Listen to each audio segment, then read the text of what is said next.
My name is Dorothy McCabe, and we came to live in Great Yarmouth in the early 60s and came to the town hall when they were celebrating the 10th anniversary of twinning. And so when I found there was a twinning association, and some friends of ours were members of it, and they said, well, why don't you join what was then known as the social side of it, the Friends of Rambouillet. And then I did serve as chairman for about 15 years, which I thoroughly enjoyed.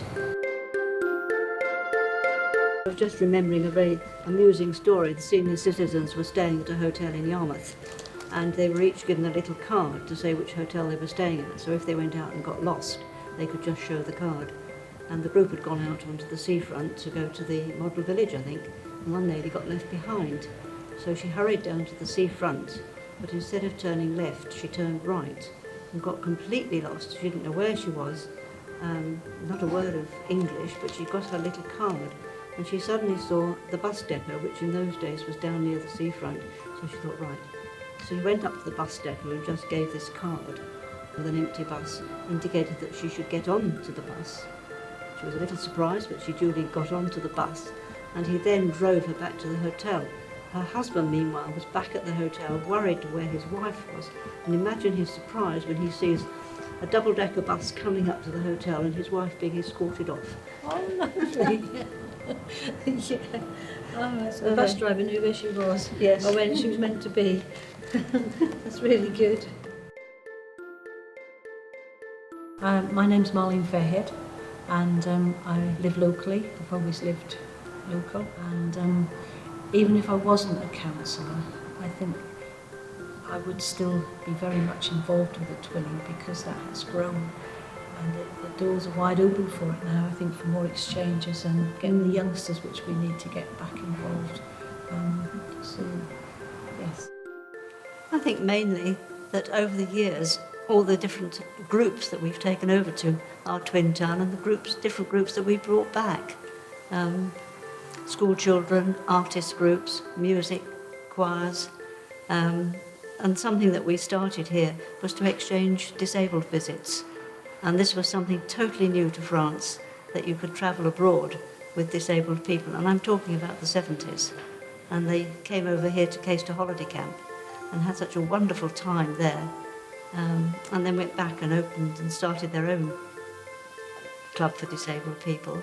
And also we had twinning visits between senior citizens in the days before there were coach tours about for senior citizens.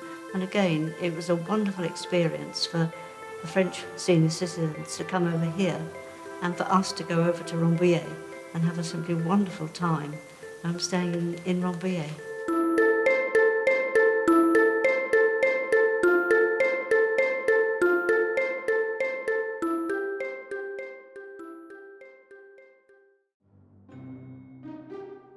Yes, well, my name's Christine Lee, and I'm a member of the committee and the secretary of the association. So basically, I go along to the meetings with everybody else, take the minutes, send out the agendas, make sure everybody knows where they're going to be. We had a young girl and her brother staying from Rambouillet, and they absolutely loved it. It's the first time they'd been to the seaside, and it's the simple stuff. We were just standing on the beach in Caister, and the young lad was throwing stones into the water, and they were collecting stones.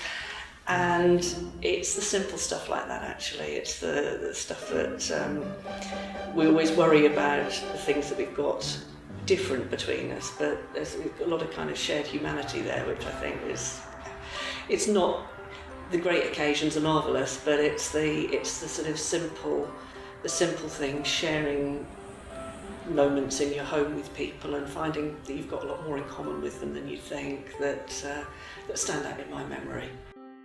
My name is Brian Granger, and currently I'm the treasurer of the association. But I first of all got to know Rambouillet in 1961 when I was part of the first 11 football team, Great Yarmouth Grammar School, and we took the team across. It was the first time I'd been abroad.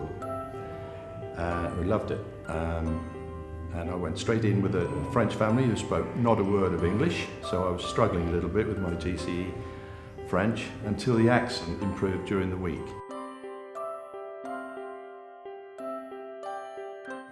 But when we meet together as families, we share so much, because when we go on our visits each year, we stay with families. And so you share in everything that the family does, and you get to know them, and then you share in their celebrations, you share in their times of difficulties. And that, I think, is the basis of twinning, that we know them in their families and in their homes. And that's good.